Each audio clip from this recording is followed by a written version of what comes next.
Okay, good afternoon, everyone. My name is Kangqi Guo, a PhD candidate from the Chinese University of Hong Kong, and my presentation topic is evaluating the disinfection effect of Far UVC light in typical indoor environment. Since the Far UVC light can inactive pathogens in a safer and efficient manner, so it can be a good option to be used in indoor space among occupants. Many lab experiments was conducted to evaluate the Far UVC and UVC disinfection efficiency in the chamber. These studies have significant implications, but we still want to know the effectiveness of Far UVC in the complex indoor space. Since in the real indoor space, we have complex furniture, which may change the particle dispersion route of the, and we have occupants. Occupants have thermal plume, and we need to consider the safety of the occupants. And in the real indoor space, the mechanical ventilation system has the recirculation air. So this study aims to investigate the Far UVC in the complex indoor space by numerical simulation. So the first objective is validate the Lagrangian model with MS2 virus to show our model works. Then we do two case studies. First, we predict the Far UVC disinfection of airborne and deposited SARS-CoV-2 in a dental clinic and a shared office with the validated model. Computational fluid dynamics model we used to calculate the disinfection. First, we build the geometry of the indoor space. Then we meshing the geometry into grids. Then we calculate the irradiance field with a view factor method. Then we calculate the airflow with a SSTK omega model. Then we calculate particle with a Lagrangian model. By solving this momentum equation, we can get the dispersion and the deposition of the particles in the indoor space. For the disinfection model, we use a survival probability method to calculate the airborne disinfection. The survival probability will calculate for each particle at each time step, which means the probability of this microorganism can still survive after exposed to the Far UVC light. Then we generate a random number from 0 to 1 and compare with this survival probability. If the random number is larger or equal to the survival probability, this particle was considered as inactive and will be deleted from the domain. For the surface disinfection, we use an equivalent viable bioaerosol method. We calculate the equivalent number of each particle deposited on the surface mesh.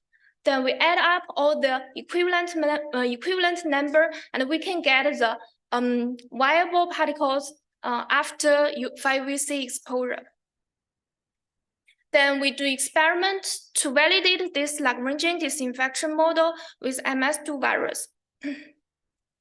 The virus were emitted from the Minikin mouse, and the two air samples at P1 and P2, these two locations were collected for the Far UVC 10 on and 10 off.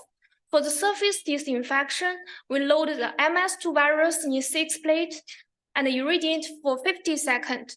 After that, we count the viable MS2 virus and compare with our model.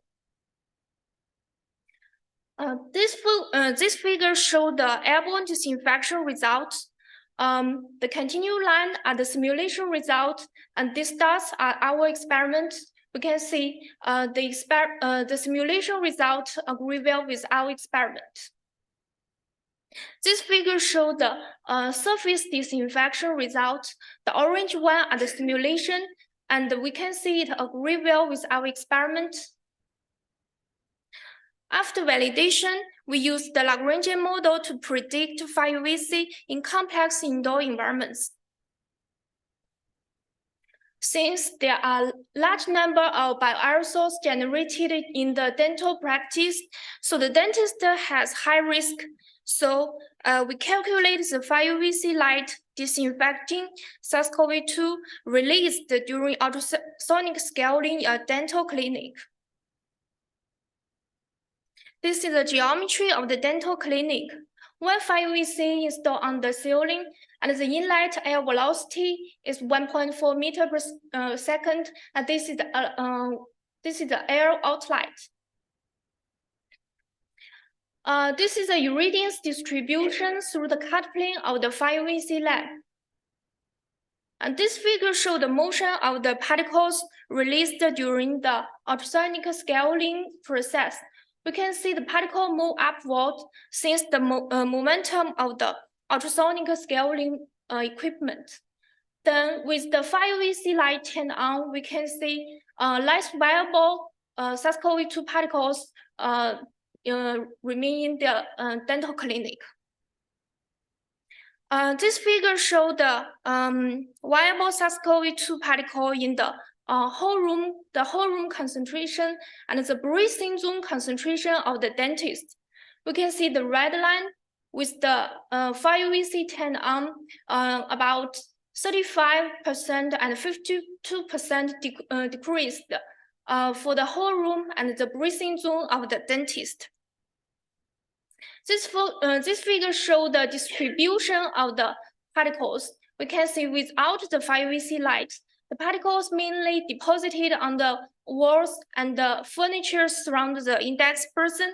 And with the Far UVC light turned on for 20 minutes, we can see about 86% of SARS-CoV-2 were killed on the furniture and occupant surface. Then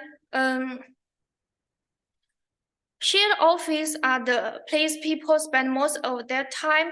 So we also calculate the Far UVC light disinfecting SARS-CoV-2 excelled by an index person in a shared office. This is the geometry of the office, 5 people in the office, and 3 Far UVC lights installed on the ceiling. The inlet one, this full inlet one, provides the recirculation air, and the green inlet 2 provides the fresh air. This is the irradiance distribution through the cut plane of the 3 lamps. This is the motion of the particle caused by the index person. And the particle first move upward since the thermal plume of the index person. And we can see with the Far UVC light turned on, less viable SARS-CoV-2 was found in the shared office.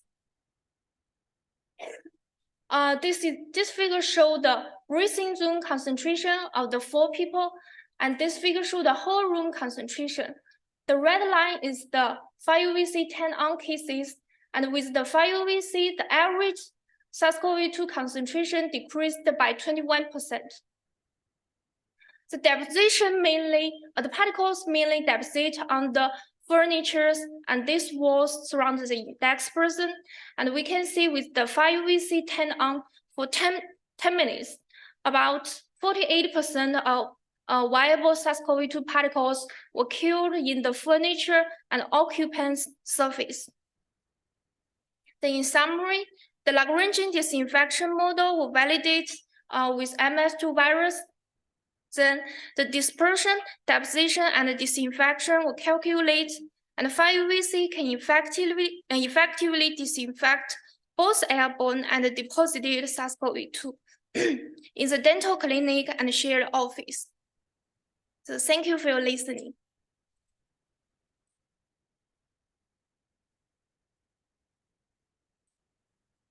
We have time for a few questions. Ready? I have a question. You wrote that you used one lamp with 340 milliwatt output as an isotropic or Lambertian distribution. Is that correct? One lamp, 340 milliwatt output. Sorry, can you repeat? The output of the lamp the total power output of the lamp that you used for your simulation? Oh, okay. For this lamp, we first measured the irradiance at the emission surface. Only the emission surface, we measure the irradiance, and we calculate average effective emission. Effective emission work is about 0.34 watts.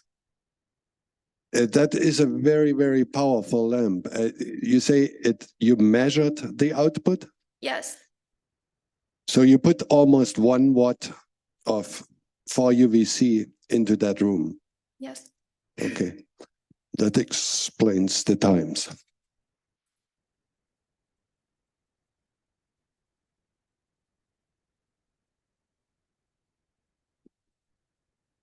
Thank you for the presentation. In the real world, people are often moving in rooms. Sources are moving, potentially infected people are moving, and they're dragging air with them.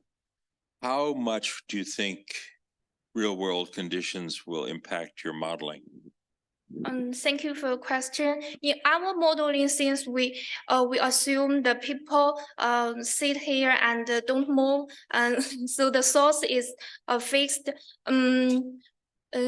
So we didn't consider the moving of the occupants and the change of the source. Maybe in the future work, we can consider this. So this actually a limitation of my work.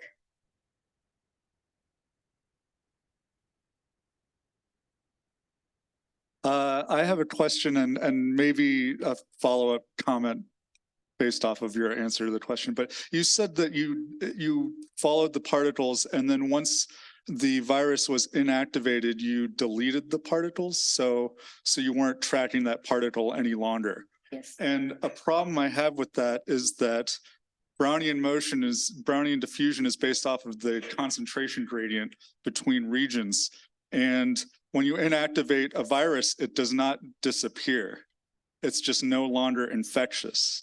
So you would have to keep following that particle and calculate whether it's an infectious particle or not and maintain that recording, because it might work in this scenario, but you wouldn't be able to apply that same model to every case that you might encounter because you wouldn't be modeling diffusion correctly. Yes. In our model, when the virus we think is died, so we directly delete from the domain. So our results only represent the viable SARS-CoV-2 particles. So for the dead particles, they may just like the PM2.5 particles, but we don't still treat the dead particles. So you don't follow those dead Yes. particles. Yes. I think I can ask a question though. The Brownian motion only is for ultrafine particles is a second order process. So what size particle were you simulating? For the SARS-CoV-2, we use 300 nanometer, the size. So then you wouldn't expect to see much of a difference if you stopped following that particle. Okay. All right, well, thank you so much. Thank you.